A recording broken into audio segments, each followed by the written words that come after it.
Hello students, यह उड़ान सार संग्रह का सबसे लेटेस्ट एडिशन है, 11th एडिशन है। ठीक है, पूरा बुक हम लोग कवर कर रहे हैं। इसका एक प्लेलिस्ट बनाए हैं।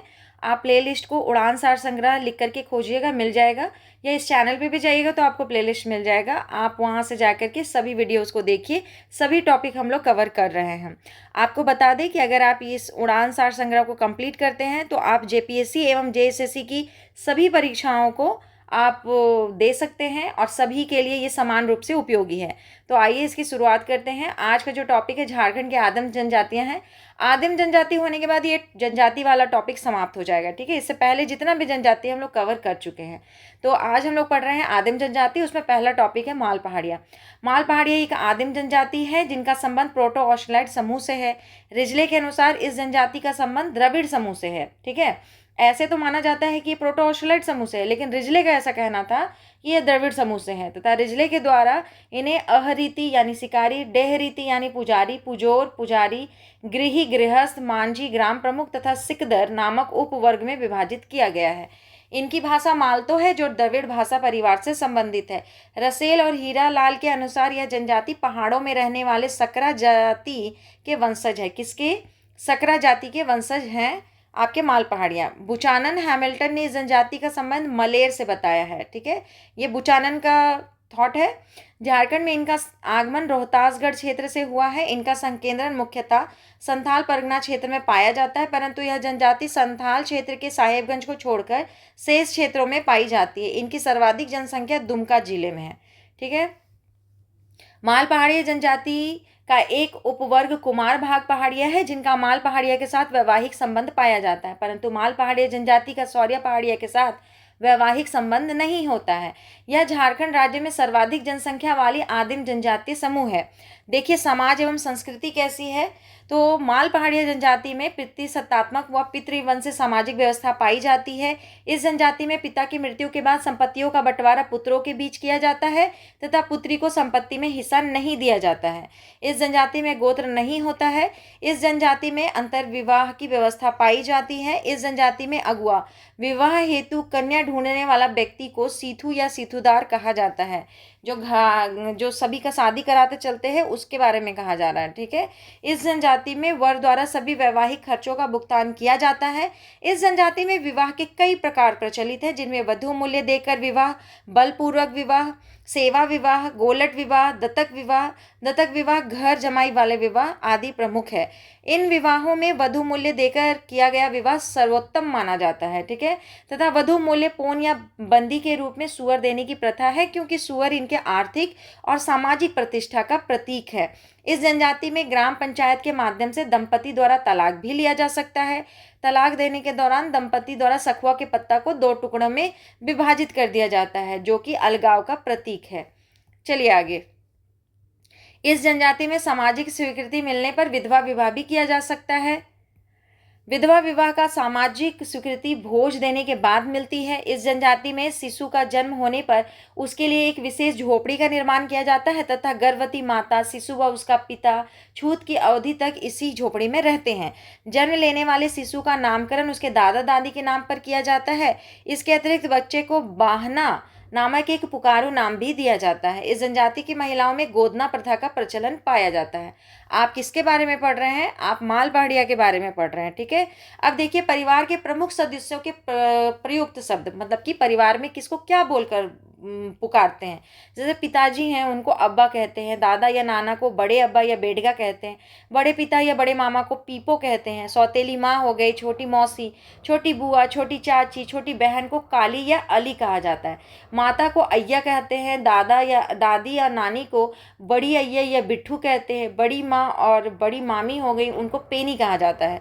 इस जनजाति ने माघ माह में माघी पूजा तथा अघन माह में घंघरा पूजा की जाती है। ठीक है, यह जनजाति कृषि कार्य के दौरान खेतों में बीज बोते समय बीचे आड़िया नामक पूजा ज्येष्ठ माह में तथा फसल की कटाई के समय गांगी आड़िया पूजा करती है।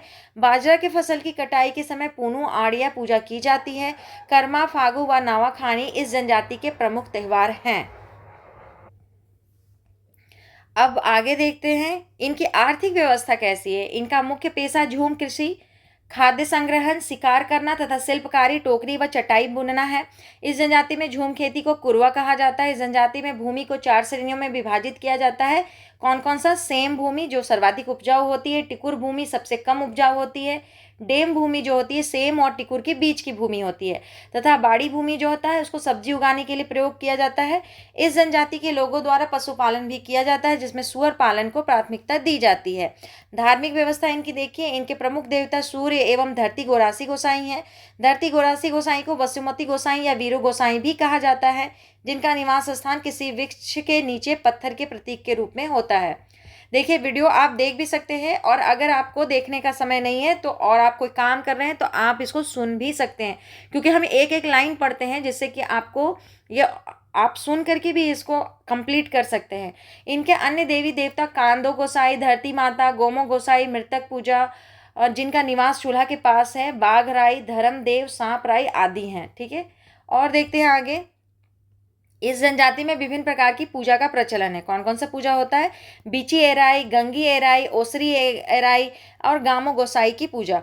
तो क्या है बीची एराई? जेठ माह में कुरवा खेती, झूम खेती में बीज डालने के समय की जाने वाली पूजा है। गंगी एराई भादो माह में गांव के डेहरी नादों द्वारा जहेर थान यानी कि चूटो कुरिया में की गई पूजा, जिसके बाद ग्रामीण गुमो गोसाई की पूजा करते हैं। ओसरी एराई क्या है? इसे घंगरा के नाम से भी जाना जाता है, यह सामूहिक रूप से की जाने वाली माघी पूजा है तथा इस दौरान धरती की पूजा की जाती है। इसे डाल्टन ने भुई देली नाम से संबोधित किया है। अब देखिए, गामो गोसाई की पूजा क्या है?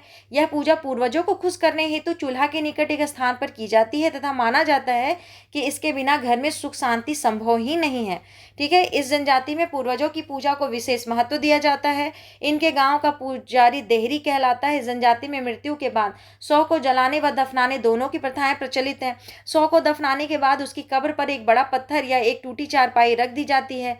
कहीं कहीं पर कब्र के ऊपर आदमी का पुतला जलाने का भी रिवाज है। ठीक है, अब हम लोग इसके आगे देखेंगे कि इनकी राजनीतिक व्यवस्था कैसी है। तो इनकी राजनीतिक व्यवस्था देखिए, इनके गांव का मुखिया मांझी कहलाता है, जो ग्राम पंचायत का प्रधान भी होता है। आप कौन सा जनजाति पढ़ रहे हैं?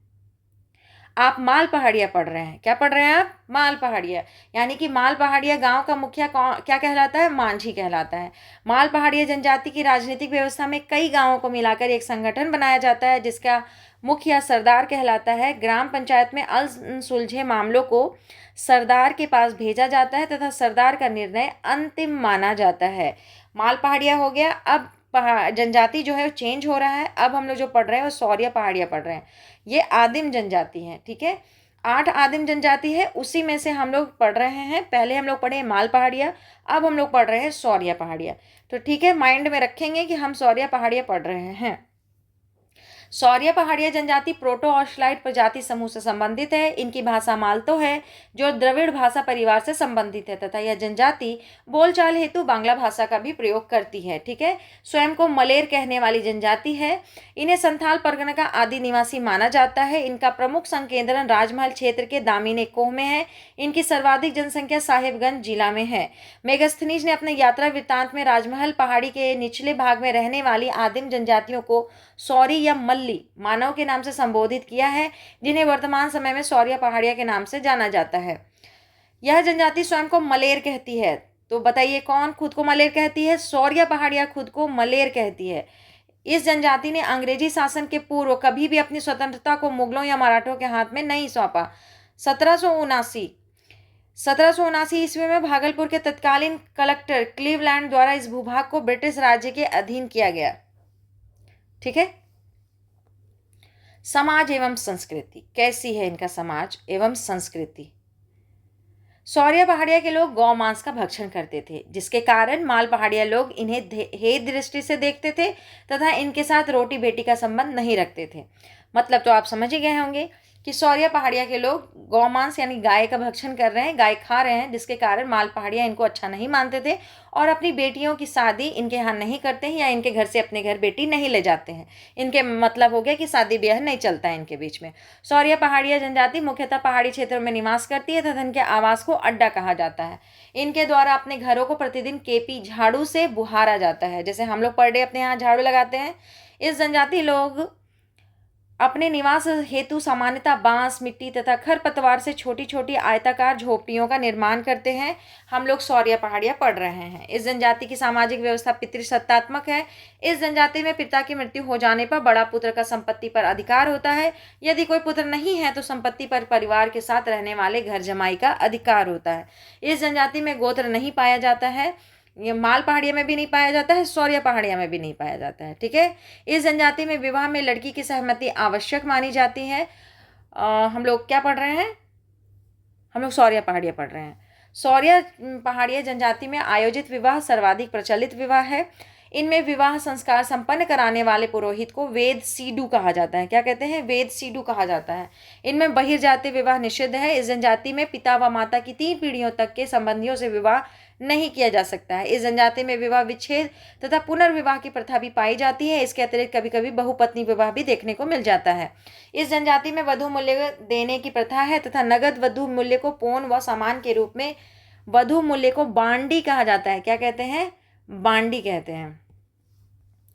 इस जनजाति के युवागिरी को कोड़वा कहा जाता है। युवकों के युवागिरी को मर्शमक कोड़वा तथा युवतियों के युवागिरी को पेलमक कोड़वा कहते हैं। ठीक है, दोनों शब्द पर ध्यान रखिएगा। इस जनजाति में पत्नी के प्रसव के दौरान पति का घर से निकलना तथा दाढ़ी बाल कटवाना वर्जित होता है, जिसे सहप्रसवीरा कहा जाता है। ठीक है, इसको क्या बोलते हैं? सहप्रसवीरा प्रथा के नाम से इसको जानते हैं। शिशु के जन्म के 5वें दिन छठी मनाया जाता है, जिसे माँ सांक सेठी कहते हैं। क्या कहते हैं? माँ सांक सेठी। इसी शिशु का नामकरण दादा दादी, नाना नानी, चाचा चाची, मामा मामी के नाम पर किया जाता है। इस जनजाति में यह मान्यता है कि भूत प्रेत शिशु का वास्तविक नाम जानने पर उसे हानि पहुंचा सकते हैं, अतः उन्हें धोखा देने हेतु शिशु का एक अन्य नाम रखने की भी परंपरा है। चलिए आगे, ये कहाँ भाग गया?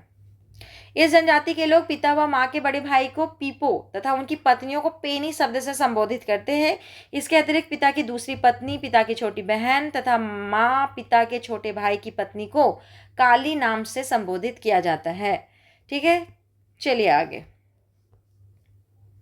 इस जनजाति की महिलाएं आभूषण की शौकीन होती हैं तथा अंगठी यानी कि अंगूठी, हंसुली, गले का हार, कादू, चूड़ी, मुआन अंगठी, नाक का आभूषण, कई वे अंगठी, कान का आभूषण, कोकटो, पायल, सूकी, सिक्के की माला आदि का प्रयोग करती हैं। इस जनजाति की महिलाओं का धार्मिक कार्यों व पंचायत की बैठकों में शामिल होना वर्जित होता है। इस जनजाति के प्रमुख त्यौहार फसलों पर आधारित होते हैं, जिसे आड़िया कहा जाता है। इनके प्रमुख त्यौहार हैं गांगी आड़िया, ओसरा आड़िया, पुनू आड़िया और सलियानी पूजा। तो एक एक करके सबके बारे में जान लीजिए कि क्या है। गांगी आड़िया जो है भादों में मकई की नई फसल कटने पर मनाया जाता है। ओसरा आड़िया जो है कार्तिक में घाघरा फसल कटने पर बनता है। पुनू आड़िया जो है पूस में बाजरे की फसल कटने पर, और सालियानी पूजा माघ या चैत में होती है। ललित प्रसाद विद्यार्थी के अनुसार देखिए, पहले तो बंटवारा देखिए कि ये आर्थिक व्यवस्था है ना। कहीं ऐसा ना हो कि हम लोग ये समझे ही नहीं कि पढ़ क्या रहे हैं, तो हम लोग आर्थिक व्यवस्था पढ़ रहे हैं कि इनको पैसा कहाँ से आता है। ललित प्रसाद विद्यार्थी के वर्गीकरण के अनुसार इस जनजाति द्वारा स्थानांतरणशील कृषि या झूम खेती किया जाता है, जिसे कुरवा कहा जाता है। ललित प्रसाद विद्यार्थी ने सांस्कृतिक आधार पर झारखंड की जनजातियों का वर्गीकरण किया है। पहाड़ी ढाल पर रहने वाले लोग जोत को कोड़कर कृषि कार्य करते हैं, जिसे भीठा या धामी कहा जाता है। इसके अतिरिक्त ये लोग लांगल खेती, हेलवाही तथा सवाई खेती भी करते हैं। इस जनजाति के लोग खेती हेतु पूर्णतः प्राकृतिक वर्षा पर निर्भर होते हैं तथा इनमें सिंचाई की व्यवस्था नहीं होती है। धार्मिक व्यवस्था देखिए, इस जनजाति के प्रमुख देवता लैहू गोसाई सृष्टि करता है, मतलब सबसे मेन यही भगवान है इनके। और कौन कौन से देवता हैं इनके? सौर्या पहाड़िया जनजाति के अन्य प्रमुख देवी देवता सूर्य देवता बैरू गोसाई, चांद देवता विल्प गोसाई, काल देवता काल गोसाई, राजमार्ग देवता पो गोसाई, सत्य देवता दरमारे गोसाई, जन्म देवता जरमात्रे गोसाई और शिकार देवता को औटगा कहा जाता है। इस जनजाति में पूर्वज पूजा का विशेष महत्व है। ठीक है, चलिए। धार्मिक कार्यों का संपादन कांदो मांझी द्वारा किया जाता है तथा इसके सहायक को कोतवार या चालवे कहा जाता है। रिजले के अनुसार इस जनजाति के धार्मिक संबंध जीववाद से है। इस जनजाति में मृत्यु के बाद शव को जलाने व दफनाने दोनों की प्रथाएं प्रचलित है। मृतक के दाह संस्कार या दफनाने के दौरान उसका शव पूर्व पश्चिम दिशा में रखा जाता है, जिसमें मृतक का सिर पश्चिम की ओर रखा जाता है। शव को दफनाने के बाद उसके कब्र पर बड़े बड़े पत्थर रख दिए जाते हैं। इस जनजाति में मृतक की आत्मा की शांति हेतु पुजारी यानी देवासी द्वारा देवी देवताओं की प्रार्थना की जाती है। अब अगला जो है वो है राजनीतिक व्यवस्था। तो देखिए कि इनकी राजनीतिक व्यवस्था कैसी है। इनके गांव का मुखिया व पुजारी मांझी कहलाता है। यह ग्राम पंचायत की अध्यक्षता भी करता है। इनके गांव के प्रमुख अधिकारी सीएनआर, मुखिया, भंडारी, संदेशवाहक, गिरी तथा कोतवाल हैं। इनकी राजनीतिक व्यवस्था में प्रत्येक 15 से 20 गांव में एक नायक तथा 70 से 80 गांव में एक सरदार का पद होता है। चलिए अब चेंज हो गया। माल पहाड़ियाँ पढ़ लिए, शौर्य पहाड़ियाँ पढ़ लिए ना।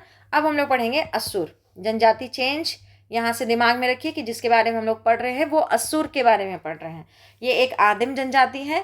असुर जनजाति झारखंड की प्राचीनतम एवं आदिम जनजाति है जिनका प्रजातीय संबंध प्रोटो ऑस्ट्रेलाइड समूह से है। यह एक अल्पसंख्यक जनजाति है। इन्हें झारखंड की सबसे प्राचीन जनजाति माना जाता है तथा नवपाषाण काल से उत्तर वैदिक काल तक इनका निवास स्थान छोटा नागपुर क्षेत्र रहा है। इस जनजाति को पूर्व देवा भी कहा जाता है। वैदिक काल के साक्ष्य इस तथ्य की पुष्टि करते हैं कि असुर पूर्व व्यवस्था के जनक थे।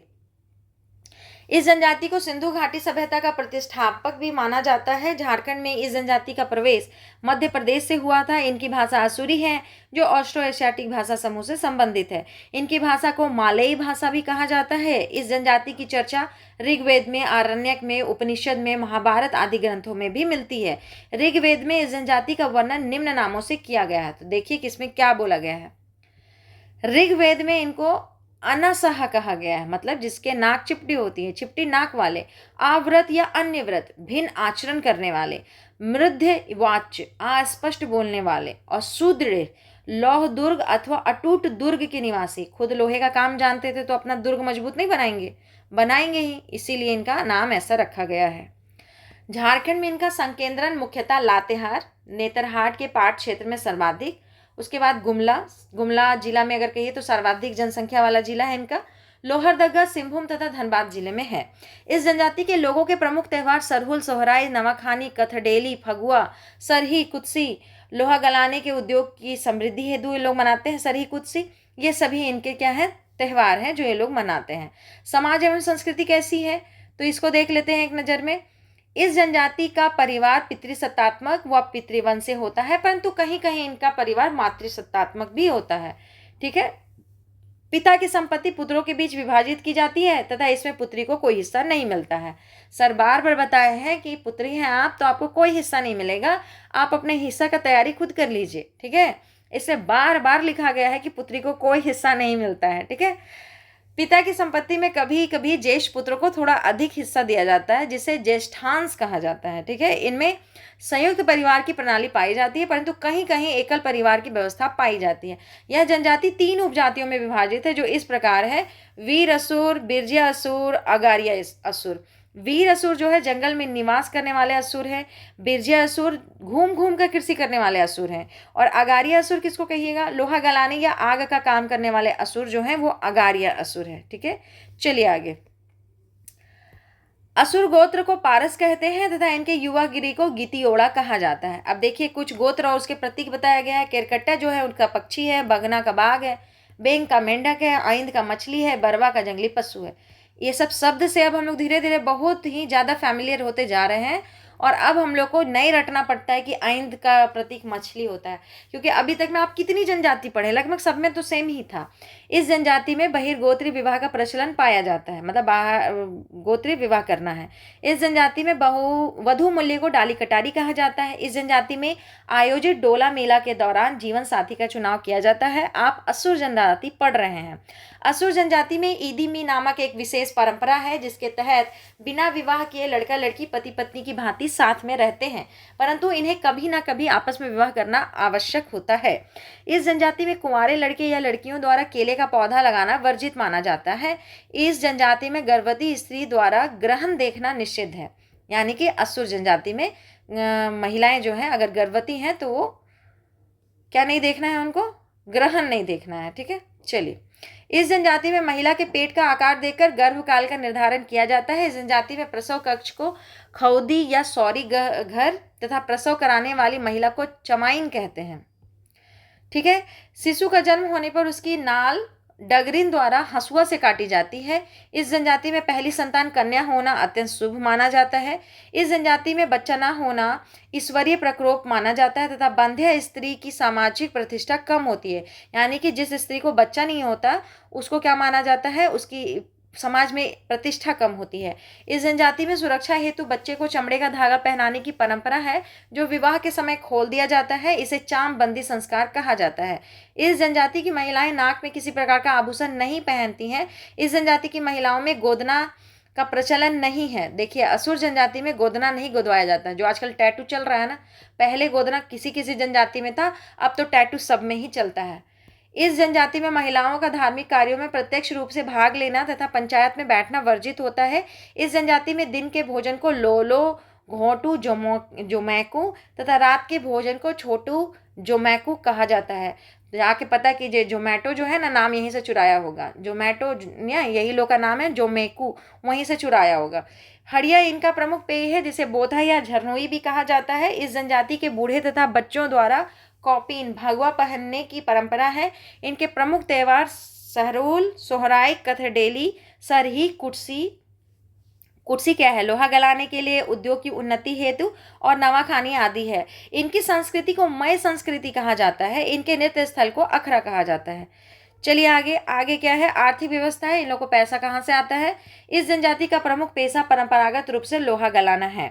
इस जनजाति के लोगों ने पोला, मैग्नेटाइट, वीची, हेमेटाइट तथा गोटा लैटराइट अयस्क को गलाकर लोहा के निर्माण की शुरुआत की थी। यद्यपि करमाली जनजाति को भी लोहा निर्माण की प्रारंभकर्ता के रूप में जाना जाता है, परंतु उनकी विधि जो थी थोड़ी अलग थी। ठीक है। इस जनजाति के लोगों द्वारा की जाने वाली स्थानांतरणशील कृषि को बेओरा पाथेर कहा जाता है। वर्तमान समय में यह जनजाति स्थायी कृषि भी करने लगी है। अब देखेंगे धार्मिक व्यवस्था कैसी है इनकी। इस जनजाति के सर्वोच्च देवता सिंहबोंगा है तथा इनके धार्मिक प्रधान को बैगा कहा जाता है। सिंहबोंगा की पूजा के दौरान लाल मुर्गी की बलि दी जाती है। सिंहबोंगा की पूजा के दौरान अरवा चावल, सरई फूल व तपान मतलब हड़िया भी अर्पित किया जाता है। इस प्रकार इस जनजाति में धरती माता को काला चूजा, पाट दरहा को सफेद मुर्गी, दुआरी को काली मुर्गी व तुजहू सीध को कबरी मुर्गी की बलि चढ़ाई जाती है। आगे देखते हैं। जनजाति में लोहा गलाने के उद्योग की समृद्धि हेतु सरही कुत्सी पर्व मनाया जाता है, जिसमें सरसी से पकड़कर व हथौड़ा मारकर मुर्गे की बलि दी जाती है। बैगा का सहायक सुबारी कहलाता है। इस जनजाति में जादू टोना करने वाले व्यक्ति को माटी कहा जाता है। इस जनजाति में डायन से रक्षा हेतु सोखा द्वारा अनुष्ठान किया जाता है। इस जनजाति में शवों को पारंपरिक रूप से दफनाने की प्रथा प्रचलित है, परंतु वर्तमान समय में शवों का दाह संस्कार भी किया जाता है। हम लोग असुर के बारे में पढ़ रहे हैं ना। असुर जनजाति में अंत्येष्टि स्थल को शासन कहा जाता है। यह गांव से दूर किसी जल स्रोत के निकट होता है तथा मृतक की स्मृति में यहाँ पत्थर गाड़ दिया जाता है। असुर जनजाति में व्यक्ति की मृत्यु के 10वें दिन भोज कर देने का रिवाज है, जिसमें अंबुल आदेर नामक अनुष्ठान भी किया जाता है।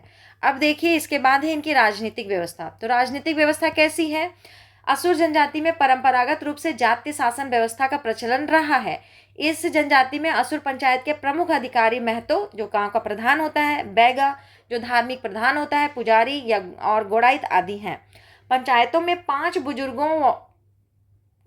बुजुर्ग लोगों की पंच होती है, जिसका प्रमुख कार्य गांव के झगड़ों का निपटारा करना होता है। अब आप पढ़ने जा रहे हैं बिरजिया, यानी कि जनजाति चेंज हो गया है और अब जो जनजाति है वो बिरजिया है, आदिम जनजाति है। बिरजिया जनजाति सदान समुदाय की आदिम जनजाति है, जिनका प्रजातीय संबंध प्रोटोस्लेट समूह से है। इस जनजाति के लोग स्वयं को पुंडरीक नाग के वंशज मानते हैं। पुंडरीक नाग के बारे में पढ़े होंगे। हाँ, इसी का वंशज खुद को मानते हैं। इन्हें असुर जनजाति का ही हिस्सा माना जाता है। बिरजिया शब्द का अर्थ होता है जंगल का मछली। बिरहोर का अर्थ होता है जंगल का आदमी। अभी हम लोग बिरहोर के बारे में पढ़ेंगे। तो बिरजिया का अर्थ याद कर लीजिए, जंगल का मछली होता है। झारखंड के लातेहार, जहाँ इनकी सर्वाधिक जनसंख्या है, उसके बाद गुमला व लोहरदगा जिले में भी जनजाति निवास करती है। समाज एवं संस्कृति इनकी कैसी है? तो बिरजिया जो परिवार है वो पितृसत्तात्मक एवं पितृवंशीय होता है। यह जनजाति सिंदूरिया तथा तेलिया नामक वर्गों में विभाजित है। विवाह के दौरान सिंदूरिया द्वारा सिंदूर का तथा तेलिया द्वारा तेल का प्रयोग किया जाता है। तेलिया वर्ग पुनः दूध बिरजिया तथा रस बिरजिया नामक उपवर्गों में विभाजित है।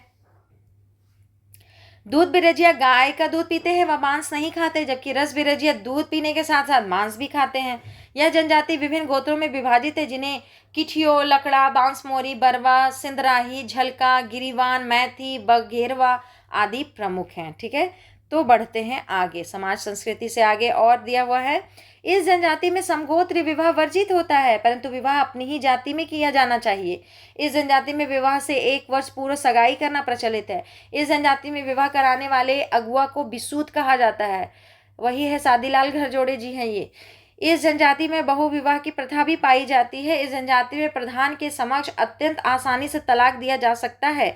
इस जनजाति में परित्यक्त स्त्री को पुनर्विवाह करने का अधिकार होता है तथा इसके लिए सगैना नामक प्रथा प्रचलित है। देखिए, सगैना, सगाई लगभग एक ही है, याद हो जाएगा आपको।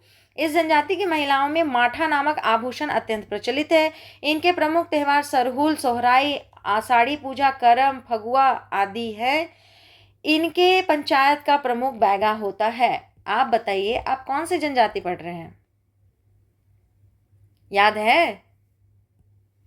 आप बिरजिया पढ़ रहे हैं, बिरजिया जनजाति पढ़ रहे हैं हम लोग। बिरजिया जो है, इनका प्रमुख पेशा कृषि कार्य है। पहाड़ क्षेत्र में रहने वाले बिरजिया स्थानांतरणशील कृषि करते हैं। इस जनजाति के लोग विभिन्न काश्तकारी में निपुण होते हैं, जैसे बढ़ई, लोहार व बांस निर्मित वस्तुएं। बांस से जितनी वस्तुएं निर्मित होती हैं, सूप होता है, टोकरी होता है और कुछ कुछ होता है, सभी। इस जनजाति में सुबह के खाना को लुकमा, दोपहर के खाने को कलेबा तथा रात के खाने को बियारी कहा जाता है। ठीक है, धार्मिक व्यवस्था देख लेते हैं। इनके प्रमुख देवता सिंगबोंगा, मारांगबुरु, महादेव, पार्वती आदि हैं। इस जनजाति में सिंगी पूजा, बघौत पूजा किसको कहते हैं? बाघ के प्रतीक के रूप में की जाने वाली प्रेत पूजा, दरहा पूजा प्रेत की पूजा व मड़ई पूजा प्राकृतिक आपदाओं से रक्षा हेतु पूजा और सर्प पूजा का प्रचलन है। इस जनजाति में पूर्वजों की पूजा का विशेष महत्व है तथा इस दौरान मेमने के मांस व खिचड़ी का भोग लगाया जाता है। इस जनजाति में लोग खेती करने से पूर्व धरती माता की पूजा एवं फसल तैयार होने पर नवाखानी त्योहार मनाते हैं। इस जनजाति के पुजारी को बैगा कहा जाता है तथा विभिन्न धार्मिक क्रियाकलापों का संपादन बैगा द्वारा ही किया जाता है। इस जनजाति में भादो एकादशी के दिन रायज करम नामक त्योहार मनाया जाता है, जो मुख्यतः कुंवारी लड़कियों द्वारा किया जाता है। वही करम ही है, कर्मा ही है। इस जनजाति में सरना स्थल का विशेष महत्व है। इस जनजाति के लोग जादू टोना तथा डायन में भी विश्वास करते हैं। इस जनजाति में शवों को जलाने तथा दफनाने दोनों तरह की प्रथाएं पाई जाती हैं। इस जनजाति में मृत व्यक्ति की आत्मा की शांति हेतु मृतक के अस्थि कलश पर काले मुर्गे की बलि दी जाती है तथा उसका रक्त कलश पर टपकाया जाता है। चलिए, तो आगे बढ़ा जाए। अब क्या है, अस्थि कलश को शासन दीरी में गाड़ दिया जाता है तथा वहां पत्थर रख दिया जाता है, जिसे कालबुध कहा जाता है। क्या कहते हैं? कालबुध कहते हैं। इस जनजाति में व्यक्ति की मृत्यु के 10 दिन बाद 10 नहानी की रस्म अदा की जाती है। क्या है ये? 10 नहानी है। ठीक है, राजनीतिक व्यवस्था देखिए। बिरजिया पढ़ रहे हैं आप, ठीक है ना। बिरजिया जनजाति की जातीय पंचायत का प्रधान भी बैगा होता है। जातीय पंचायत में समाज के बुजुर्ग लोग शामिल होते हैं तथा इस पंचायत में सामाजिक व आर्थिक विवादों का समाधान किया जाता है। अब जनजाति चेंज हो रहा है। अब कौन सा जनजाति पढ़ने जा रहे हैं हम लोग? परहैया पढ़ने जा रहे हैं। ठीक है, परहैया जनजाति का संबंध प्रोटो ऑस्ट्रेलाइड प्रजाति समूह से है। इनकी भाषा को परहैया या बैगानी कहा जाता है, जो इंडो आर्यन परिवार की भाषा है। संपर्क भाषा के रूप में इनके द्वारा हिंदी व सादरी का भी प्रयोग होता है। विभिन्न विद्वानों व मानव शास्त्रियों ने परहैया जनजाति को निम्न रूपों में वर्गीकृत किया गया है। जैसे देखिए, परहैया जनजाति के बारे में विभिन्न विचार। रिजले का विचार था कि लघु द्रविड़ जनजाति है। फोर्ब्स का कहना था पलामू का आदि अधिवासी है। हंटर का विचार था कि सर्वाधिक उद्दंड जनजाति है। और डाल्टन का कहना था कि तुरानी आकृति वाली जनजाति व किसी महान जनजाति का अवशेष है। संडर का कहना था कि पलामू के महाराजा के द्वार पुजार हैं या पुजारी हैं। बांस की टोकरी बनाने वाली जनजाति है परहैया। चलिए, हंटर ने परहैया के साथ साथ बिरहोर को भी सर्वाधिक उद्दंड जनजाति के रूप में वर्गीकृत किया है। तो परहैया के साथ साथ बिरहोर। परहैया लोक कथाओं के अनुसार यह जनजाति भगवान शिव की वंशधर है। एक किंवदंती के अनुसार शिव पार्वती ने दो काक भगौड़े को देखा, जिसमें से एक जंगल में भाग गया, जिसे परहैया कहा गया, तथा दूसरा पार्वती की गोद में आकर बैठ गया, जिसे कोरवा कहा गया। चलिए, याद कर लीजिएगा स्टोरी। ये मूलतः पलामू प्रमंडल में निवास करते हैं। इनका सर्वाधिक संकेंद्रण पलामू जिला में है। इसके अतिरिक्त रांची, चतरा, हजारीबाग व संथाल परगना क्षेत्र में भी ये निवास करते हैं। इनकी समाज एवं संस्कृति कैसी है? इस जनजाति में नातेदारी प्रथा बिल्कुल हिंदुओं की तरह है। इस जनजाति में नातेदारी की व्यवस्था धैयानिया या तथा सनाही में विभाजित होता है। अब धैयानिया किसको कहेंगे? धैयानिया जन्म से जुड़े नातेदारी संबंध है जिसके सदस्य को कुल कुटुंब कहा जाता है, जबकि सनाही विवाह द्वारा जुड़ा हुआ संबंध है जिसके सदस्य को हित कुटुंब कहा जाता है। दोनों का अंतर समझ में आ गया? धैयानिया जन्म से जुड़ा नातेदारी संबंध है जिसके सदस्य को कुल कुटुंब कहा जाता है, यानी कि ब्लड रिलेशन है आपके उसके साथ, जबकि सनाही विवाह द्वारा जुड़ा संबंध है जिसके सदस्य को हित कुटुंब कहा जाता है। जितने भी इन लॉज होंगे सबको आप हित कुटुंब कहिएगा, ठीक है। इस जनजाति में गोत्र नहीं पाया जाता है, ठीक है, गोत्र नहीं पाया जाता है, परंतु रिजले ने इस जनजाति के 9 गोत्रों का उल्लेख किया है। बाघ, गिद्ध, कौआ, फनिंगा, मैना, नाग, ओफिया, गायत और ततंगा। इस जनजाति में साक्षी प्रथा का प्रचलन पाया जाता है। इस जनजाति में माँ के वंशज को प्राथमिकता दी जाती है। इस जनजाति में आयोजित विवाह सर्वाधिक प्रचलित है। इस जनजाति में इसके अतिरिक्त सेवा विवाह, गोलट विवाह, परहन विवाह, छोड़वा विवाह या सगाई विवाह तथा घर ढूकी विवाह का भी प्रचलन है। इस जनजाति में वधू मूल्य को डाली कहा जाता है। इस जनजाति में विधवा विवाह तथा तलाक का भी प्रचलन है। इस जनजाति में विधवा या विधुर के विवाह हेतु मृत व्यक्ति के भाई लेवीरेट विवाह या मृत महिला की बहन सोरोरेट विवाह को प्राथमिकता दी जाती है। इनमें परिवार की गिनती कुराला यानी कि चूल्हे से होती है। इस जनजाति में महिलाओं द्वारा पहने जाने वाली साड़ी के आंचल को चेरा तथा बच्चों द्वारा पहनी जाने वाली लंगोट को भगई कहा जाता है, ठीक है। इस जनजाति की महिलाओं में गोदना प्रथा का प्रचलन है। इनके घर को सासन के नाम से जाना जाता है तथा इनके द्वारा निर्मित झोपड़ी नुमा घर को झाला कहते हैं, ठीक है। इनका प्रमुख त्यौहार सरहुल, कर्मा, धरती पूजा, सोहराई, लंकारी पूजा, लाह उत्पादन हेतु डिहवार पूजा, जितिया, फागु आदि हैं। देखिए, जो भी जनजाति जो भी काम करता हो वो उसका धर्म है और वही उसका भगवान है, तो उसका जो भी त्यौहार होगा, पूजा होगा, उसी से जुड़ा होगा। असुर पूजा कर रहा है तो वो अपना लोहा का जो कार्य है उनका, उसको आगे बढ़ाने के लिए करेगा। जितने भी किसान जनजाति है जो कृषि पर आधारित हैं, वो जो पूजा करेंगे कृषि को आगे बढ़ाने के लिए करेंगे। तो ये लाह उत्पादन को आगे बढ़ाने के लिए कर रहे हैं, इसका मतलब है कि ये लोग लाह उत्पादन करते हैं। तो देखिए, अब हम लोग आर्थिक व्यवस्था देखते हैं। इस जनजाति का मुख्य पेशा बांस की टोकरी बनाना तथा ढोल बनाना है। पारंपरिक रूप से यह जनजाति स्थानांतरणशील कृषि करती थी जिसे बियोड़ा या झूम कहा जाता है। इस जनजाति के लोग सुबह के नाश्ते को लुकमा, दोपहर के भोजन को कलबा, बन्नी तथा रात के भोजन को बियारी कहते हैं। सेम अभी पढ़े थे ऐसे ही कुछ। इस जनजाति के द्वारा पेय के रूप में हड़िया का प्रयोग किया जाता है जिसे इली कहा जाता है, ठीक है। क्या कहते हैं? इली कहते हैं। धार्मिक व्यवस्था देखिए, इनके सर्वाधिक प्रमुख देवता सिंहबोंगा तथा जो देवी हैं वो धरती हैं। इसके अतिरिक्त इस जनजाति के अन्य देवता चंडी, द्वारपार, बघौत, सतबहिनी, परहैया देवी, गोनहल, गोरिया, परहा, चनरी, सोखा, रसखल आदि हैं। इस जनजाति में मुआ पूजा, पूर्वजों की पूजा का सर्वाधिक महत्व है। यह पूजा परिवार के मुखिया द्वारा की जाती है। इस जनजाति में अलौकिक शक्तियों पर अत्यधिक बल दिया जाता है। तो आप कौन सा जनजाति पढ़ रहे हैं? आप परहैया पढ़ रहे हैं। क्या पढ़ रहे हैं? परहैया। परहैया जनजाति के प्रमुख धार्मिक स्थल देवी थान, डिहवार थान तथा घर का पवित्र कोना गृह देवता का निवास स्थान है। परहैया का धार्मिक प्रधान को दिहुरी कहा जाता है। क्या कहते हैं?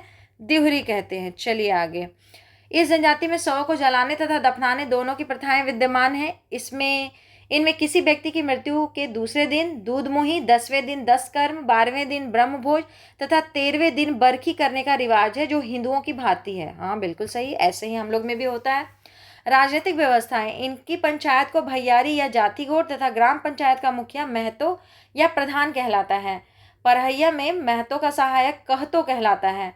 इनकी जनजातीय पंचायत में 8 से 10 गांवों से मिलकर निर्मित अंतर्ग्रामीण पंचायत को कारा भैयारी कहा जाता है। क्या कहते हैं? कारा भैयारी कहते हैं। अब आप पढ़िए बिरहोर, ठीक है।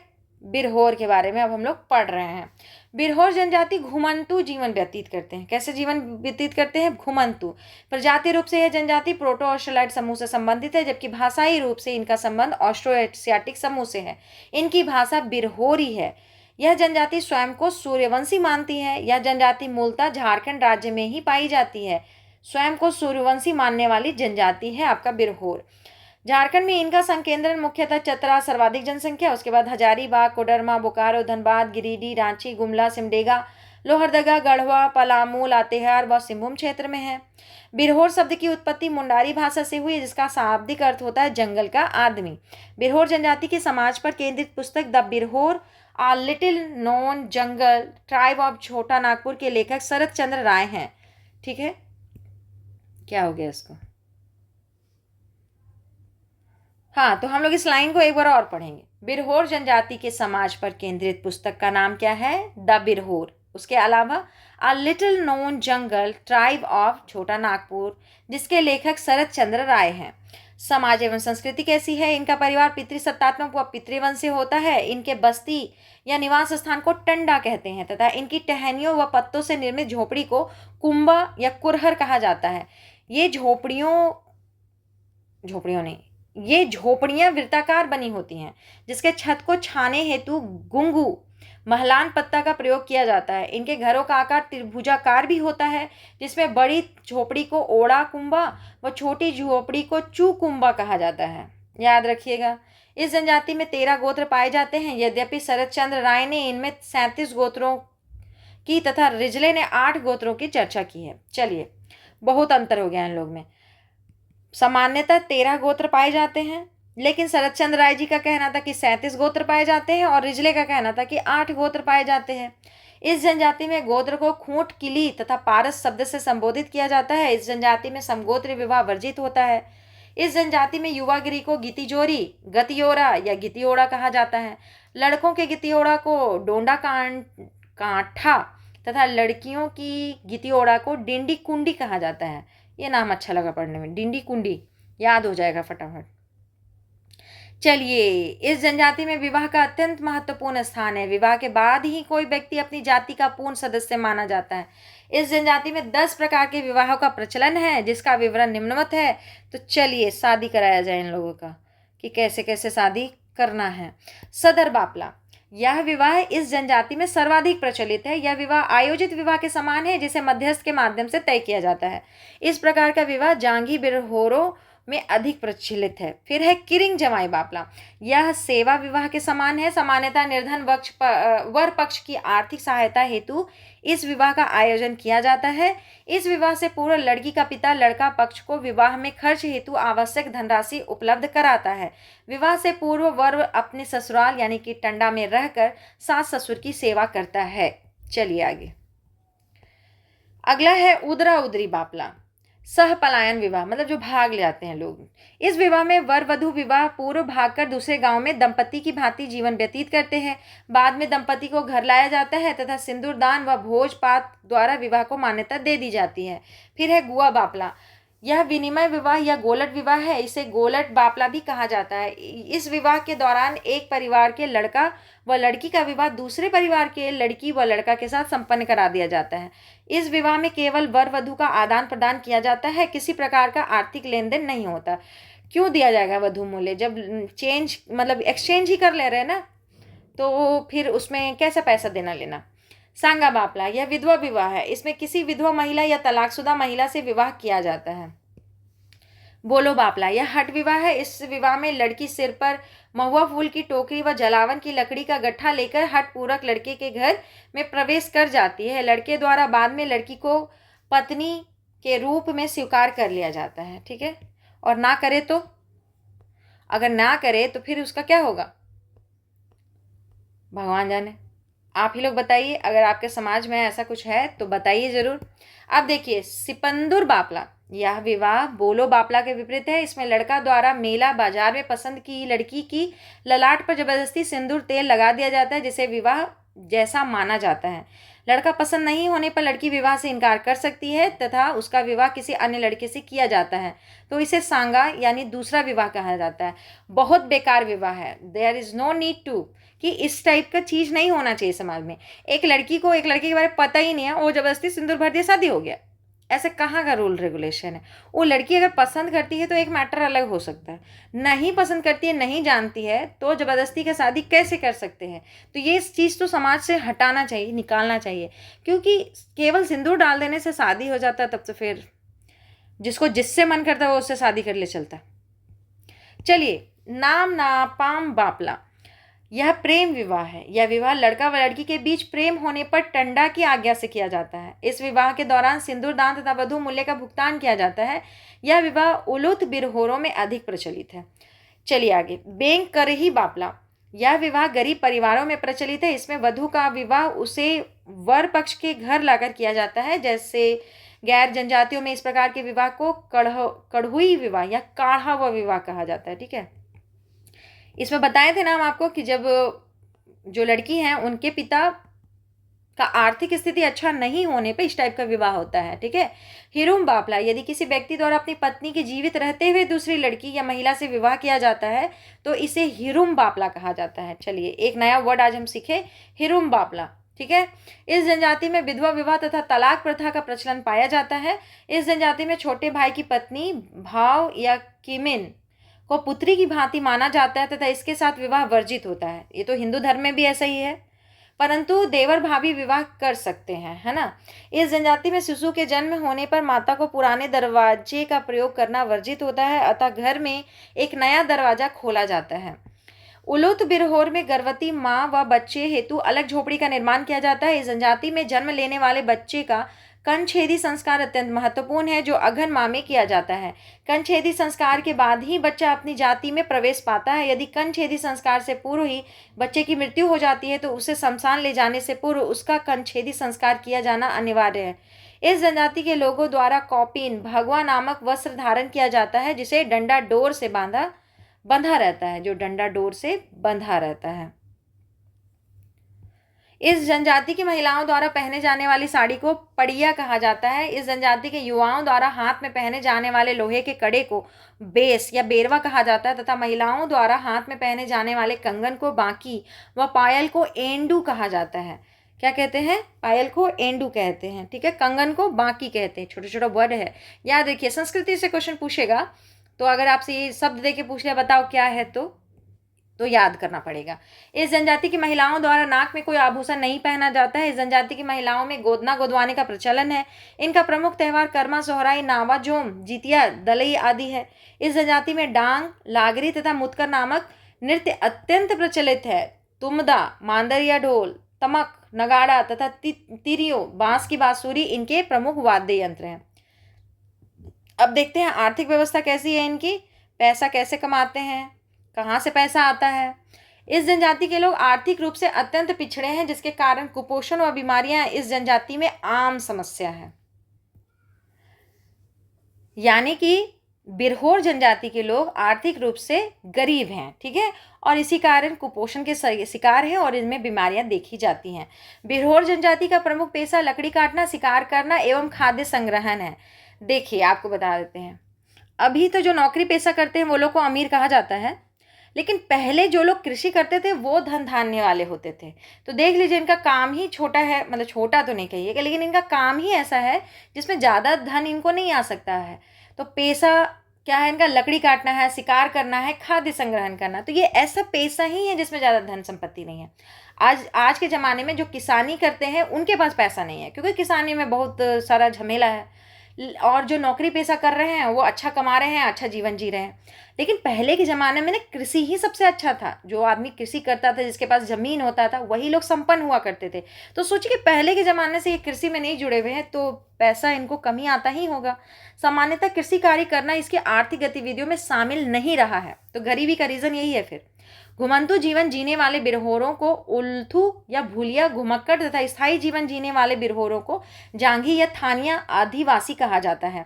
इनकी भूमि को 3 प्रकारों में विभाजित किया जाता है। नीची भूमि को बेरा, बीच की भूमि को बात तथा उच्च भूमि को गोड़ा कहा जाता है।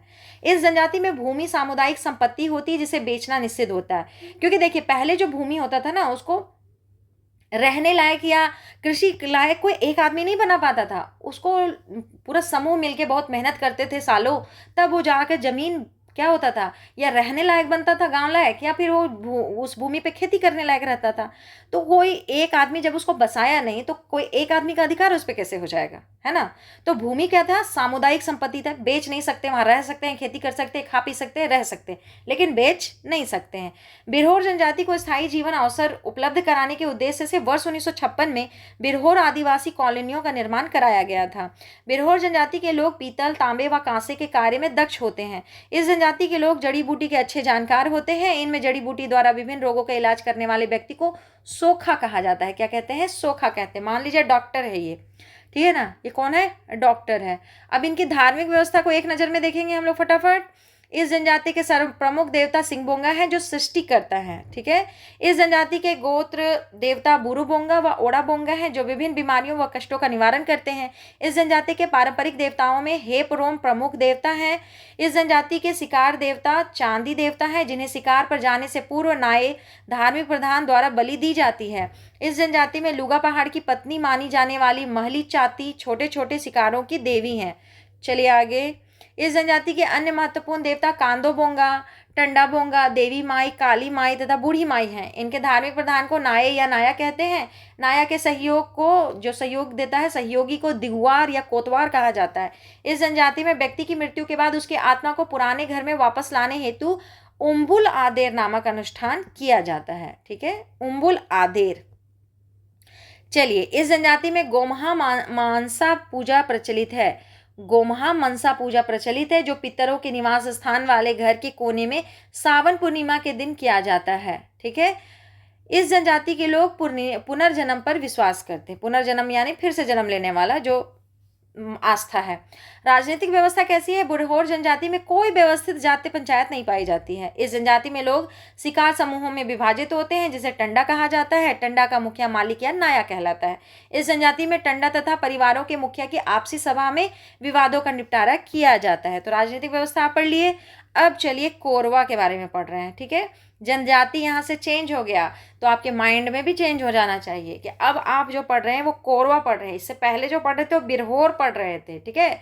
बिरहोर जो टॉपिक था काफ़ी लंबा था ना, उसमें विवाह भी ज़्यादा पढ़े हम लोग, उसकी स्थिति को भी ज़्यादा अच्छे से समझे, तो वो थोड़ा लंबा टॉपिक हो गया। चलिए, अब जो पढ़ रहे हैं वो कोरवा पढ़ रहे हैं। इस जनजाति को कोलेरियन जनजाति समूह का जनक माना जाता है। एक मान्यता के अनुसार कोरवा जनजाति की उत्पत्ति कोदेरा नामक वृक्ष से हुई थी। चलिए, ये वृक्ष है, कोदेरा क्या है, एक वृक्ष है।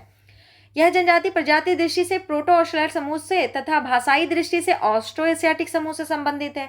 इनकी भाषा का नाम भी कोरवा है तथा वर्तमान समय में बोलचाल हेतु सादरी भाषा का प्रयोग करते हैं। यह जनजाति मूलतः पलामू प्रमंडल में पाई जाती है तथा इनका सर्वाधिक संकेंद्रण गढ़वा जिले में है। झारखंड में इनका आगमन मध्य प्रदेश से हुआ था। चलिए, समाज एवं संस्कृति देखते हैं। इनकी 2 उपजातियां हैं, पहाड़ी कोरवा, पहाड़ी कोरवा है तो पहाड़ी में रहेंगे, तथा डीहा डिहारिया कोरवा जो नीचे गांवों में आकर रहने लगे हैं। इस जनजाति के लोगों का गांव सामान्यतः पहाड़ी के शीर्ष सघन वनों के टीला भीठा पर बसे होते हैं। इस जनजाति के लोगों द्वारा रहने हेतु आयताकार झोपड़ी का निर्माण किया जाता है जिसमें सामान्यतः एक कमरा तथा बरामदा होता है। कोरवा जनजाति का परिवार पितृसत्तात्मक तथा पितृवंशीय होता है। इस जनजाति में 6 गोत्र पाए जाते हैं जैसे हुट, रहेटिये, खरपो, सुइया, कासी, कोक्कड़ तथा बुचुंग है। चलिए आगे। इस जनजाति में एकल विवाह का प्रचलन है तथा सगोत्र विवाह निषिद्ध है। सब में लगभग समगोत्री विवाह निषिद्ध है, ठीक है।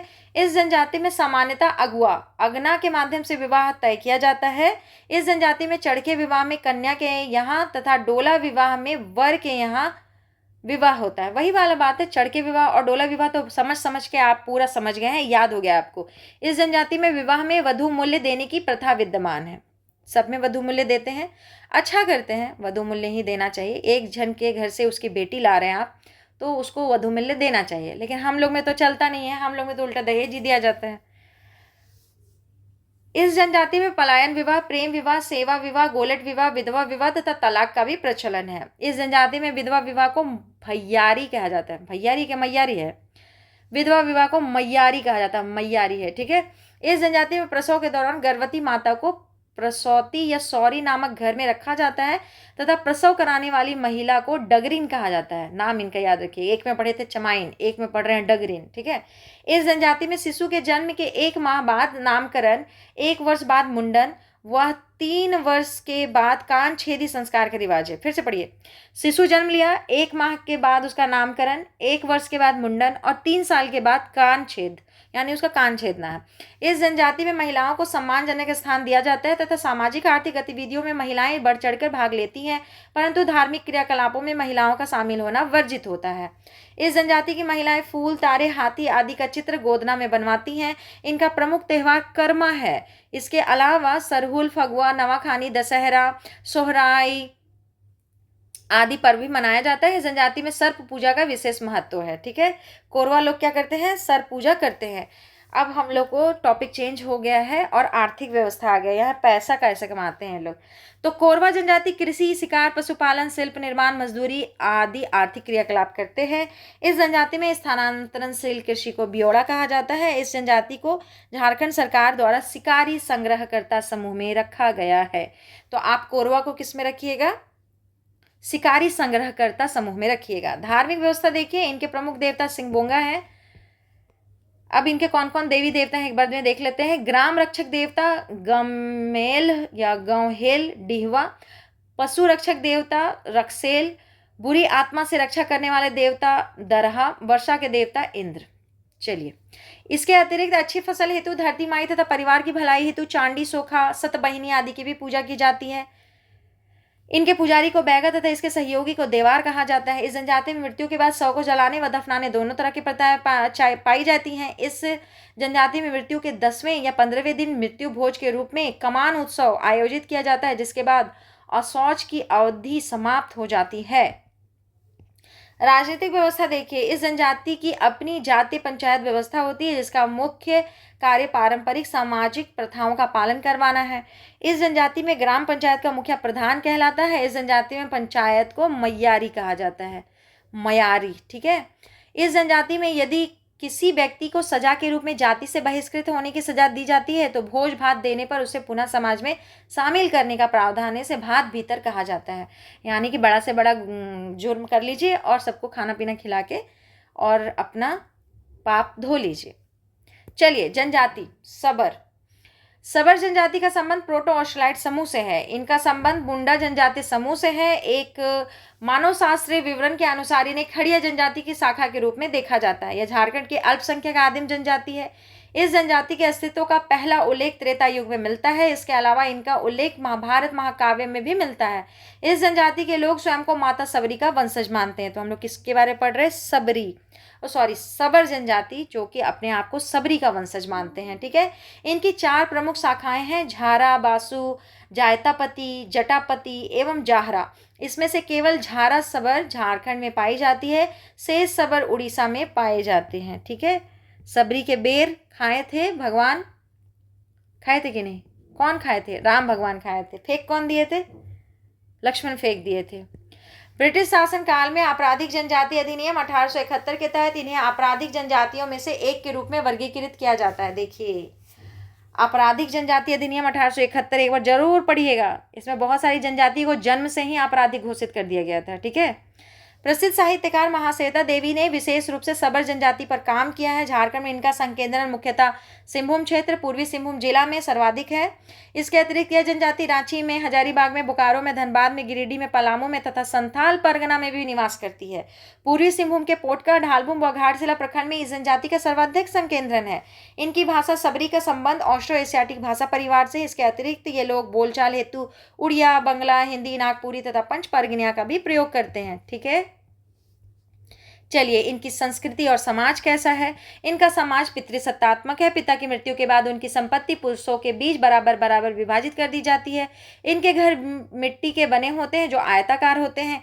इस जनजाति में गोत्र एवं बहुविवाह की प्रथा नहीं पाई जाती है। इस जनजाति में वधु मूल्य को पोटे कहा जाता है। इस जनजाति में पिता व माता की 3 पीढ़ियों तक के संबंधियों से विवाह नहीं किया जाता है। चलिए, और है बहुत कुछ बताया गया है, जरा सबको पढ़ लिए। इस जनजाति में विवाह के समय सिंदूर दान की रस्म निभाई जाती है। इस जनजाति में बाल विवाह का भी प्रचलन पाया जाता है। इस जनजाति में विधवा विवाह तथा तलाक प्रथा का भी प्रचलन है। इस जनजाति में शिशु के जन्म के 7वें व 9वें दिन श्राद्ध नामक उत्सव का आयोजन किया जाता है, जिसमें घर के सदस्य नया कपड़ा पहनते हैं तथा स्वादिष्ट भोजन ग्रहण करते हैं। आप कौन सी जनजाति पढ़ रहे हैं? आप सबर जनजाति पढ़ रहे हैं, ठीक है। याद रखिए कि हम कौन सा जनजाति पढ़ रहे हैं। आप सबर के बारे पढ़ रहे हैं ना, क्योंकि लगातार जल्दी जल्दी जनजाति चेंज हो रहा है। कहीं याद आप कर रहे हो सबर जनजाति और जनजाति आपके दिमाग में माल पहाड़िया सौर्य पहाड़िया बैठा रहे, तब तो फिर दिक्कत हो जाएगा ना, क्योंकि छोटा छोटा चेंज ही तो ही है इसमें, और ज़्यादा बड़ा कोई चेंज है नहीं। तो सबर पढ़ रहे हैं आप, ठीक है। इस सबर जनजाति में शिशु के जन्म के 7वें 9वें दिन श्राद्ध नामक उत्सव का आयोजन किया जाता है, जिसमें घर के सदस्य नया कपड़ा पहनते हैं तथा स्वादिष्ट भोजन करते हैं। सबर जनजाति में प्रसव कराने वाली महिला को दाई बूढ़ी कहा जाता है। शिशु के जन्म के 9वें या 11वें माह में भूखे भात नामक उत्सव का आयोजन किया जाता है। नाम क्या है? भूखे भात। चलिए, बच्चे के नामकरण के अवसर पर पत्ता से निर्मित दोना में जल व 7 जोड़ा अरवा चावल का दाना लेकर बच्चे का पिता नामकरण हेतु बैठता है। इस दौरान पिता द्वारा 1 जोड़ा चावल का दाना दोने की पानी में डाला जाता है। यदि चावल पानी में तैरता है तभी बच्चे का नामकरण किया जाता है। इस जनजाति में युवाग्री नहीं पाया जाता है। इस जनजाति में डोमकच तथा पंता साल्या नृत्य लोकप्रिय है। इस जनजाति की महिलाओं में आभूषण पहनना लोकप्रिय है, परंतु गरीब परिवारों में महिलाओं द्वारा बांस के आभूषण का प्रयोग किया जाता है, जिसे खारू कहते हैं। तो अगर आपसे पूछ ले खारू क्या है, तो आप क्या बताइएगा? बांस के बने आभूषण खारू कहलाते हैं। इनका प्रमुख त्योहार कर्मा पूजा, सरहुल पूजा, मनसा पूजा, दुर्गा पूजा, काली पूजा, माघ पर्व आदि है। अब आर्थिक व्यवस्था देखिए, इनकी प्रमुख पेशा जो है कृषि कार्य है, वनोत्पादों का संग्रह है और मजदूरी है, ठीक है। धार्मिक व्यवस्था, इनके प्रमुख देवता जो हैं वो काली मैया है। इस जनजाति में पूर्वज पूजा का विशेष महत्व है। इस जनजाति के लोग घरों के निर्माण के बाद उसमें प्रवेश के समय मसीहमान की पूजा कराते हैं। मृत पूर्वज को मसीहमान या बूढ़ा बूढ़ी कहा जाता है तथा इन्हें मुर्गे की बलि दी जाती है। इनके गांव का पुजारी दिहुरी कहलाता है। इस जनजाति में मृत्यु के बाद शवों को जलाने तथा दफनाने दोनों प्रकार की प्रथाएं देखी जाती हैं। किसी व्यक्ति की मृत्यु के बाद उसके शव के दाह संस्कार हेतु शासन ले जाया जाता है, ठीक है। राजनीतिक व्यवस्था इनका एक बार देखिए कि इस जनजाति की अपनी जातीय पंचायत व्यवस्था होती है, जिसका मुख्य कार्य पारंपरिक सामाजिक प्रथाओं का पालन करवाना है। इनकी जातीय पंचायत का प्रमुख ग्राम प्रधान होता है, जो वंशानुगत होता है। ग्राम प्रधान का सहायक गोड़ाइत कहलाता है, जो गांव का संदेशवाहक भी होता है, ठीक है। चलिए, मतलब हम लोग सारा जनजाति पढ़ लिए, खत्म हो गया आदिम जनजाति। अब देखिए कुछ कॉलम है जो सबसे इंपॉर्टेंट है। अगर मान लेते हैं कि आप पूरी जनजाति एक बार में नहीं पढ़ पाते हैं, तो कॉलम ये लास्ट का जो 2 पन्ना है ना, उसको देखिए और हमेशा रिवीजन कीजिए। जैसे ना एक बार बुक को पढ़ लिए बढ़िया से, या है वीडियो देख लिए, उसके बाद जब भी रिवीजन करने का मन हो तो हम इस कॉलम को लेके बैठ गए, आधा 1 घंटा इस कॉलम को देख के देखिए तो सब चीज़ें आपके मन में बैठ जाएगी। क्योंकि एक ही चीज़ है कि हाँ, पितृसत्तात्मक होता है, शादी ऐसे होता है, मरनी ऐसे होता है, सब कुछ सेम ही है लगभग, कुछ भी ज़्यादा अलग नहीं है। तो अलग जो है वो इस कॉलम में है, इस कॉलम में फटाफट पढ़ के कंप्लीट कीजिए। तो चलिए, झारखंड में जनजातियों का वर्गीकरण पढ़ रहे हैं। वर्गीकरण और जनजातियाँ, प्रमुख जनजातियाँ कौन कौन है? संथाल है, उरांव, मुंडा, हो, लोहरा, खड़िया, भूमिज, करमाली, चेरो, माल पहाड़िया, सौर्या पहाड़िया, गोड़ाइत, कोरवा, असुर, बिरहोर, सबर, कवर, कोल, परहैया और बिरजिया। आदिम जनजातियाँ कौन कौन है? असुर, बिरहोर, बिरजिया, परहैया, सबर, कोरवा, माल पहाड़िया और सौर पहाड़िया। कितने हो गए? 8 हो गए। अपने को सदान मानने वाली जनजातियाँ हैं बिरजिया, चीकबड़ाई, गोड़ाइत, करमाली, लोहरा, महली और किसान ये सब जो हैं ये खुद को सदान कहते हैं। अपने को उच्च हिंदू मानने वाली जनजाति कौन? बतूड़ी अपने को हिंदू मानते हैं, बेदिया खुद को मानते हैं, बिंझिया खुद को, और चेरो और खरवार जो है खुद को हिंदू मानते हैं। कॉलम रट लीजिए, एक बार में काम हो जाएगा, ठीक है। विभिन्न जनजातियों के प्रमुख भाषाएं, आप देखिए ये कॉलम तो 100% रट ही जाना है, सोचना ही नहीं है, कोई किंतु परंतु ही नहीं है। कुडुक जो है उस उरांव जनजाति है, कुडुक भाषा है। देखिए, कुडुक भाषा उरांव जनजाति की है और कौन से भाषा समूह से है? द्रविड़ से। मालतो भाषा माल पहाड़िया और सौर्या पहाड़िया बोलते हैं, द्रविड़ भाषा समूह से है। गोंडी जो है वो गोंड जनजाति की भाषा है और द्रविड़ भाषा समूह की है। खड़िया भाषा जो है खड़िया की है, मुंडारी ऑस्ट्रो एशियाटिक भाषा है। हो भाषा जो है हो लोगों की भाषा है, मुंडारी ऑस्ट्रो एशियाटिक भाषा परिवार की भाषा है। कोरा जो है वो कोरा की भाषा है, मुंडारी ऑस्ट्रो एशियाटिक भाषा परिवार का है। संथाली जो बोलते हैं वो संथाल लोग बोलते हैं, ऑस्ट्रो एशियाटिक भाषा है। मुंडारी जो है, मुंडा किसान और भूमि जिस भाषा को बोलते हैं, ऑस्ट्रो एशियाटिक भाषा है।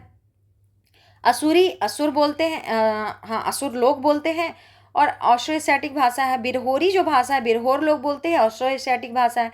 खेरवारी खरवार लोग बोलते हैं और ऑस्ट्रो एशियाटिक भाषा है। खरवार खुद को 18 हजारी बुलवाते थे, याद है कि भूल गए? नहीं भूलना है। कोल जो है, कोल भाषा कोल लोग बोलते हैं, ऑस्ट्रो एशियाटिक भाषा है। खोटा जो है करमाली लोग बोलते हैं, इंडो आर्यन भाषा है। कवराती या सादरी कवर लोग बोलते हैं, इंडो आर्यन भाषा है। सदानी लोहरा चेरो बिंजिया गोड़ाइत बोलते हैं, इंडो आर्यन भाषा है और भाषा समूह से है। नागपुरी जो भाषा है चीक बड़ाइक बोलते हैं, इंडो आर्यन भाषा समूह का भाषा है। ठीक है, अब देखिए विभिन्न जनजातियों में गोत्र का नाम। देखिए गोत्र का नाम है और जनजातियां हैं, तो इसमें संथाल उरांव मुंडा हो गोत्र को किली कहते हैं, चेरो पारी कहते हैं, कोरा लोग गोत्र को गुष्टी कहते हैं और असुर जो है वो पारस कहते हैं। ठीक है, माल पहाड़िया, सौर्या पहाड़िया और परहैया और सबर में गोत्र नहीं पाया जाता है। आप यहीं से याद कर लीजिए, बहुत बढ़िया, बहुत बढ़िया है ये।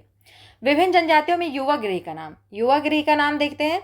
घोटुल कहते हैं, संथाल और गोंड अपने युवा गिरी को घोटुल कहते हैं। ठीक है, मुंडा हो गए, असुर हो गया, बिरहोर हो गया, ये गीति ओड़ा कहते हैं।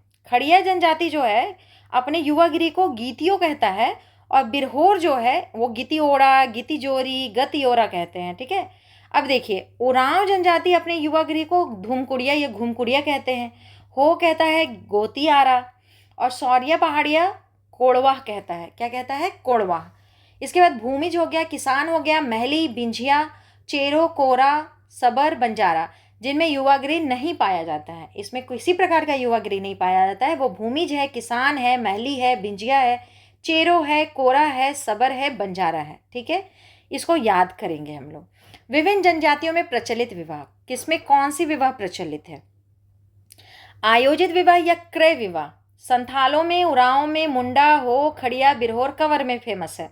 विनिमय विवाह प्राय सभी जनजातियों में होता है, लेकिन सबसे पहला प्रायोरिटी इसको नहीं दिया जाता है। विधवा विवाह जो है संथाल, उरांव, मुंडा, बंजारा और बिरहोर का है। सेवा विवाह संथाल, उरांव, मुंडा, बिरहोर, भूमिज, कंवर में फेमस है। हट विवाह संथाल, मुंडा, हो, बिरहोर में फेमस है। सह पलायन विवाह मुंडा, खड़िया, बिरहोर में, आजकल तो सब में ही फेमस है, सभी भाग रहे हैं। हरन विवाह जो है उरांव, मुंडा, हो, खड़िया, बिरहोर, सौर्या पहाड़िया, भूमिज में होता है। ठीक है, विभिन्न जनजातियों में वधु मूल्य का नाम देखिए कि किसमें क्या कहा जाता है। वधु मूल्य को छोटा छोटा सा वर्ड है और थोड़ा थोड़ा सा चेंजेस है। संथाल, करमाली, सौर्या पहाड़िया, कोरा और महली वधु मूल्य को पौन कहते हैं। ठीक है, और मुंडा जो है वो कुरी गुनोंग या गोनोंग टका कहते हैं। कुरी गुनोंग या कोनोंग टका कहते हैं। चेरो दस्तूरी कहता है, जो कि थोड़ा सा हटके है और देखिए क्वेश्चन पूछा हुआ भी है और हम लोग को याद भी करना पड़ेगा। बिंजिया जो है डाली कटारी कहते हैं और ये क्वेश्चन भी पूछा हुआ है, तो थोड़ा इनका अलग है। इसके अलावा और भी जनजाति है यहाँ। सबर कोल, सबर और कोल पोटे कहते हैं। किसान और परहिया जो है डाली कहते हैं। बंजारा जो है हरजी कहते हैं। कंवर जो है वो सुखदाम कहते हैं वधु मूल्य को। और माल पहाड़िया पोन और बंदी कहते हैं। पोन कहते हैं या बंदी कहते हैं। ठीक है, खड़िया जनजाति गिनिंग तह कहते हैं, जो कि क्वेश्चन पहले पूछा हुआ है। करमाली जो है वो वधु मूल्य को पोन या हडुआ कहते हैं, ये भी पूछा हुआ है। हो जनजाति पोन, गोनोंग या गोनोम कहते हैं, ये भी पूछा हुआ है। और महली जो है वो पोन टका कहते हैं और बेदिया और असुर डाली टका कहते हैं। अब चलिए प्रमुख जनजातियों के प्रमुख देवता देख लेते हैं हम लोग। संथालों के देवता कौन कौन से हैं? तो सिंहबोंगा है इनके सबसे प्रमुख देवता। फिर मारंग बुरु है जो कि दूसरे नंबर के देवता हैं और ये पहाड़ देवता है। जहाईरेरा ग्राम देवता, उड़ाक बोंगा गृह देवता, अबके बोंगा परिवार के देवता। उरांवों के देवता कौन है? धर्मेश है जो सबसे प्रमुख हैं। फिर ठाकुर देव गांव के देवता, मारंग बुरु पहाड़ देवता, डिहवार सीमांत देवता, पूर्व जातमा कुल देवता। मुंडा के सबसे बड़े देवता हैं सिंहबोंगा। हाथू बोंगा गांव के देवता, बुरु बोंगा पहाड़ देवता, इकिर बोंगा जल के देवता, ओड़ा बोंगा कुल देवता, देसावली गांव की सबसे बड़ी देवी। हो का देखिए सिंहबोंगा इनके सबसे बड़े भगवान हैं और पाहुई बोंगा गांव के देवता हैं, ओरी बोड़ोम पृथ्वी देवता है, मारंग बुरु पहाड़ देवता है, नागे बोंगा नाग देवता है, देसावली बोंगा वर्षा के देवता है। खड़िया के बारे में सुनिए कि बेला भगवान ठाकुर इनके सबसे बड़े देवता हैं, पारदुबो पहाड़ के देवता हैं, बोराम वन के देवता हैं, गुमी सरना देवी है। गोंड को देखिए, गोंड के सबसे बड़े देवता जो हैं ठाकुर देव हैं, जो कि सूर्य देवता हैं। ठाकुर देवी धरती देवी हैं। खोंड के बेला पूना है, इनके भगवान सब सूर्य का अवतार है। सूर्य को ही इन लोग अलग अलग नामों से पूजते हैं। तो बेला पूना इसके प्रमुख देवता है, सूर्य देवता है। सौर्य पहाड़िया क्या है, लहू गोसाई इनके प्रमुख देवता है। विल्प गोसाई चांद देवता, बेरू गोसाई सूर्य देवता, जरमात्रे गोसाई जन्म देवता, पो गोसाई राजमार्ग के देवता, काल गोसाई काल देवता, दरमारे गोसाई सत्य देवता, औटगा शिकार के देवता। ठीक है, माल पहाड़िया देख लेते हैं। धरती गोरासी गोसाई प्रमुख देवता, भूमिज के जो हैं वो ग्राम ठाकुर या गोराई ठाकुर हैं, इनके प्रमुख देवता। महली के प्रमुख देवी हैं सुरजी देवी, बैगा के बड़ देव या बड़ा देव, बंजारा का बंजारी देवी और बिंजिया का विंध्यवासिनी माता, विंध्यवासिनी देवी की पूजा करते हैं ये लोग। चीक बड़ाइक जो है सिंगबोंगा का पूजा करते हैं, इनके प्रमुख देवता हैं। उसके अलावा देवी माँ इनकी प्रमुख देवी हैं। कंवर जनजाति जो है वो सूर्य देवता के ही अवतार भगवान की पूजा करते हैं। अब नोट में क्या लिखा गया है यहाँ पे, संथाल मुंडा हो, असुर खरवार कोल बिरहोर करमाली, किसान कोरवा लोहरा चीक बड़ाइक, इन सभी जनजातियों के प्रमुख देवता सिंह बोंगा हैं। तो एक बार में कोई कोड हो तो कोड बनाइए और इसको रट जाइए, और अगर कोड हो तो कमेंट बॉक्स में हम लोगों को भी बताइए। ठीक है, विभिन्न जनजातियों में धार्मिक विशेषज्ञ पुजारी के नाम। जनजाति कौन है, संथाल, उसका धार्मिक विशेषज्ञ नाइके कहलाता है।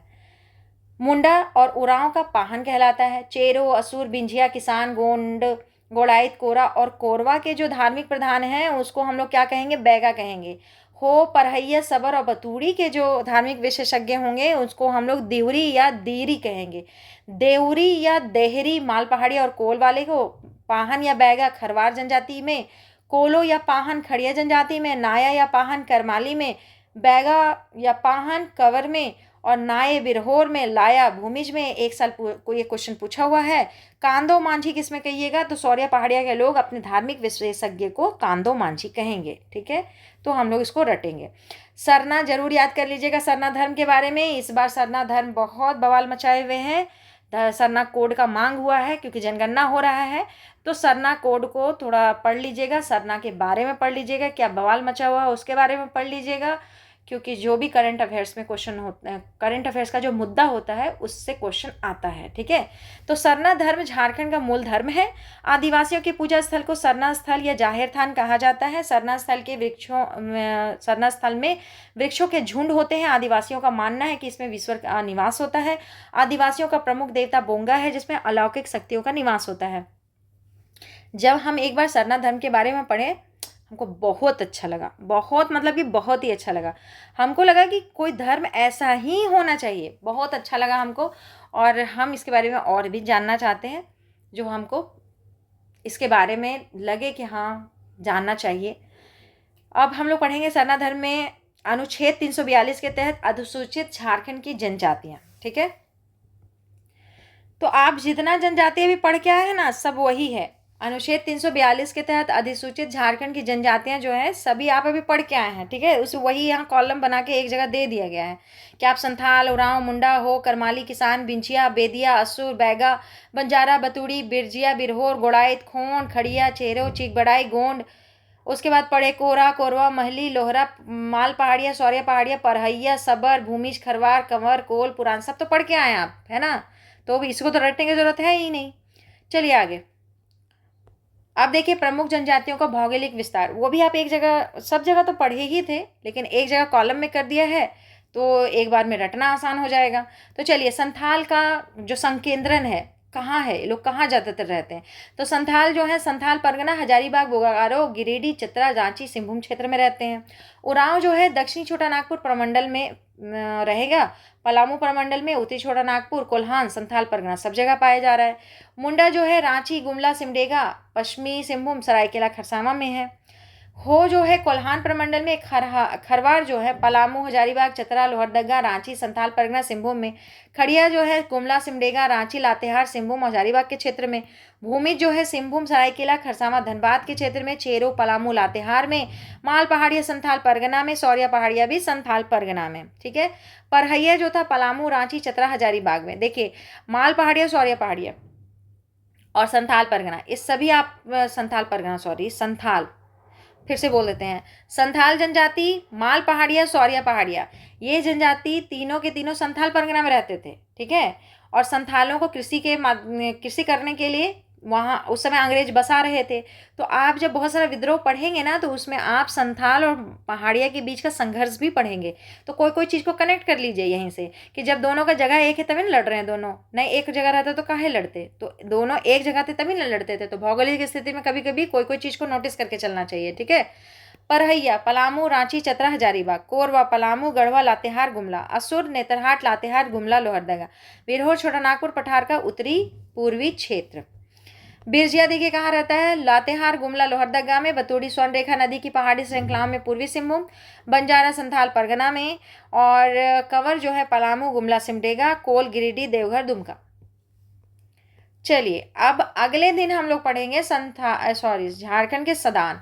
ये एक अच्छा टॉपिक है और अलग टॉपिक है, तो इसमें नहीं करेंगे, इसमें बहुत भीड़ हो जाएगा, और जो टॉपिक इसका नहीं है उसको इसमें ज़बरदस्ती घुसाने का कोई मतलब नहीं है। तो इसको हम लोग अगले वीडियो में पढ़ेंगे।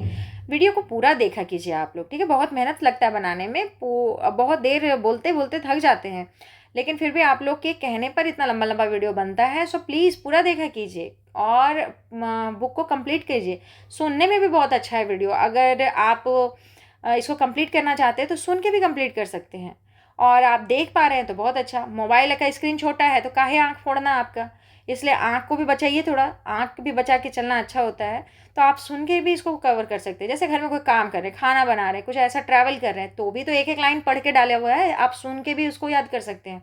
तो चलिए इतना ही है आज के लिए, इसको यहीं समाप्त करते हैं। आप वीडियो को ज़रूर से लाइक किया कीजिए और चैनल सब्सक्राइब कर लीजिए। धन्यवाद।